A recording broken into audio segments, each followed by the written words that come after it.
Andrew Clennell, our political editor, joins us. There you go. They're slapping each other on the back there for another win. Andrew. Yeah, they've had a couple. They're not going to get that housing fund through, I don't think. And you saw the Prime Minister arguing there, OK, the Greens say we're not putting up enough money, which they are. They're saying it'll make no difference to housing waiting lists whatsoever. But he says, what do you want? No money instead. But that looks like that's where we're at. Safeguards mechanism, we know they're going to have a win on that. The Senate was sitting late last night to first get this National Reconstruction Fund through and then start working on the safeguards mechanism. Yeah, you see the Greens, they've sort of folded, haven't they, at every turn so far since the election. At some point, they're going to have to push back to convince their followers and their voters that they're holding the government to account. Yes, but I guess we've got a year and a half, which I think it'll be a year and a half as opposed to 2 years till the next election, Pete. So they've got a bit of time. Yeah. This migration number and this migration policy, 650,000 over 2 years, that's not going to help housing, and that kind of leads into the argument about the housing fund. Absolutely, Pete. I mean, we're about to cop a real housing crisis in this country, and it's kind of interesting. I think what it says to us, apart from anything else, is that there ain't no end to the housing boom here in terms of prices. No, that's right. Despite the interest rate rises. And because it's a supply and demand thing. So, look, the federal government needs to really prevail on the state governments to get moving on housing supply. I actually think Chris Minns has the intention of doing that in New South Wales. It's got to be a big priority. I mean, we're almost looking at a post-war boom when you look at those figures. And I should explain the difference between, and Abel Risby did a bit of it there, permanent migration, this might be confusing our viewers, right? So the permanent migration ceiling is set at 190,000 a year. But that's often people who are already here on student visas and other working visas and so forth. That's when they get permanent settlement.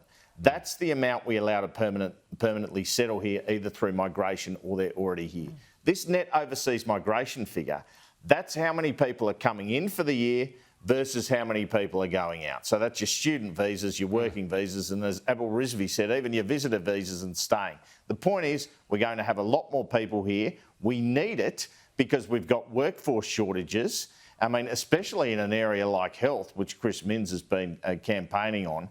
So I think it's a good thing in one way, but it's a real challenge for the federal government and governments generally, because if you don't have the housing, you don't have the infrastructure, it turns south for you very quickly. It's a real double-edged sword because, yes, we all agree that we need those workers, but we've got no housing here. It's interesting, I was speaking to Susan Lee about this morning. She goes, right, we need more workers, we need more of these folks out in the regions, but then Mark Bouris was on the show as well saying there's no housing in the regions as well.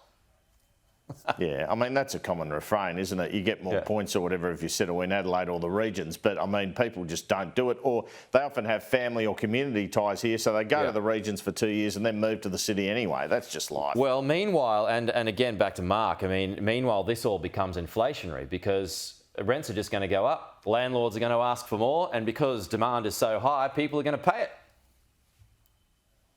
Yeah, and the only answer is supply. So that's down to state governments, and wow, if we didn't have a housing crisis before, we're about to have one. And it's not like it's not staring Treasury in the face. They're doing the modelling to suggest this. There is an opportunity in this budget to have some answers to this, to work a bit harder for this. I know there's strains on the budget, but there's an opportunity. If Treasury's defining the problem and they're releasing that now, the political strategy usually is to give us a bit of a solution in the budget. This might be, outside of cost of living, Andrew, housing was what? Do you think probably the biggest issue that faces the country at the moment? Well, in terms of polling, Pete, it's usually cost of living and health, and then somewhere about 4 or 5 you get housing. But if we're talking about big issues that the country needs to address, I think you're right. And like you said, I was talking to someone in the know on the weekend who basically said, and there's been reporting on this too, that we're about to see another housing boom. Prices have dropped for a bit, now they're going to go up again. That's how cycles work. Anyway, Andrew, you did point to that anyway, but just repeating it. Good to see you, Andrew. We'll talk to you soon.